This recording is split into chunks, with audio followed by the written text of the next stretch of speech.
Hey, what's up, everybody? I had just a thought on my mind, so I thought I'd share this with you guys. So check this out. This is I don't know if you guys have heard of the Cashflow Quadrant by Robert Kiyosaki, but let's go through it real quick. I wanted to introduce you guys to the Realtor version. So let's check it out. So in Robert Kiyosaki's book, he talks about the four cash flow quadrants, right? The first one is what E for employee, right? The next one is self-employed, right? And the goal is to move from left to right, right? You want to get on the right side because as long as you're working and operating from this left side, um, you're still physically doing the work, right? So we have employee, self-employed. We have BI, which is business owner. Okay. And then you have investor. Okay. So your goal, and I don't remember if in the book it's business owner up here or investor here, but either way, just remember it's going to be 1, 2, 3, and 4, right? Investor is the final stage. That's where you're completely hands off, right? So as realtors, if we use this same thinking, right? How could we compare someone in the real estate industry into this in the cash flow quadrant? So when you first get in, typically if you're joining a team, right, you're going to probably be an employee. Okay. So this is someone on a team. So most agents, if you think about it, and most people in the world tend to be on this left side, right? And if you're self-employed, right, we probably all know someone who is in this area, right? Not saying it's a bad thing, just kind of identifying what it looks like in terms of the real estate space. So most agents typically don't leave these two quadrants, right? They're usually, if they're on a team, maybe they're doing 3, 4, 5 deals. However, they don't have to go hunt for business, right? So they don't mind, right? They'll be on a team and they'll do it for 20, 30 years. Maybe they'll buy a property or two and that's where they'll end as an employee or maybe be self-employed, right? I know agents who they're in year 20, year 30, still handling requests for repair, still doing the transaction treadmill. So here, typically, this is a solo agent, right? Or some team leaders, right? And I would call this maybe a team leader that still produces or a broker. There's some brokers who still produce as well. So just to clarify it, producing broker or a producing team leader, right? So these people are still in the self-employed quadrant, right? Meaning they're still trading their time for money. Okay. These people are trading their time for money, but these people are trading their time for money as well. So eventually, right?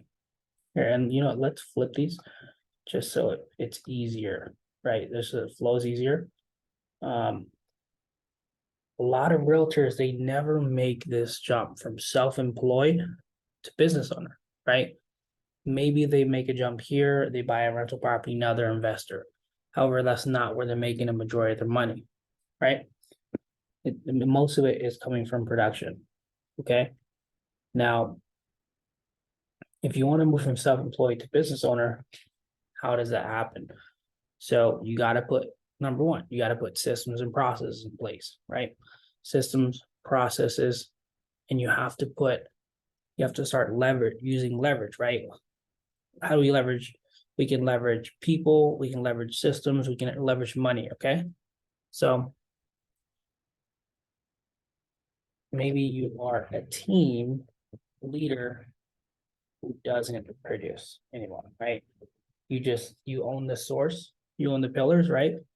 And then very quick example. So if you own the pillars, such as maybe you buy leads off Zillow, right? And you have a Zillow Flex team, maybe OpCity, Realtor.com, maybe you have a VA or an ISA who's calling expireds and FSBOs, setting appointments and sending that to a designated listing agent, right? That's how you start becoming the business owner. Also, maybe you're hiring a VA who runs a Brian Buffini system, right? They're doing all of the check-in with your clients and all of those SOI referrals and repeat clients. You're just sending them off to your team, and that's how you're becoming the business owner. So I want you to think about something, right? And I don't want this video to be too long, so we're not even going to go into the investor realm just because it's not going to make sense, because most realtors, they're either in the employee sector or they're self-employed. And my goal is to start getting you to think about moving from self-employed to business owner eventually, right? Doesn't have to be today, but start thinking about it. How do I move from self-employed to business owner? Because as long as you're on the transaction treadmill, you're always going to be doing transactions, right? You're only going to be as good as your last deal.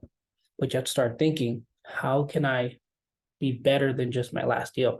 How can I start creating pillars and vehicles of business or streams of income where I don't have to be completely involved, and I can leverage, either systems, money, I can leverage people, technology, right? So, that being said, that's all I really wanted to talk about. It was something I was thinking about late at night. So I'll go ahead and post this video and let me know your thoughts. I'm curious what you guys are thinking. If you've thought about this. Well, actually, sorry, before I let you go, right? So I'm going to answer the question that I asked before. Sorry, I got sidetracked. So what would your life look like, or your business, if you had 3 pillars? We're not even going to go crazy. We're going to say 3 pillars of business. And maybe that's, what if you had an ISA, right? Who all they did focus on circle prospecting and expires, and all they did was set up relationships and set up listing appointments for you, right? That was their whole job in life. And you had one ISA for that. And then you also had the Zillow or Realtor.com or some type of online lead function that brought enough opportunities for your buyer team. Okay. So we have one pillar for online lead gen. We have one pillar for outbound listing, right? Listing business. And if we had a third pillar, right? What if we had that third pillar with a VA who managed all of your SOI? They sent out note cards.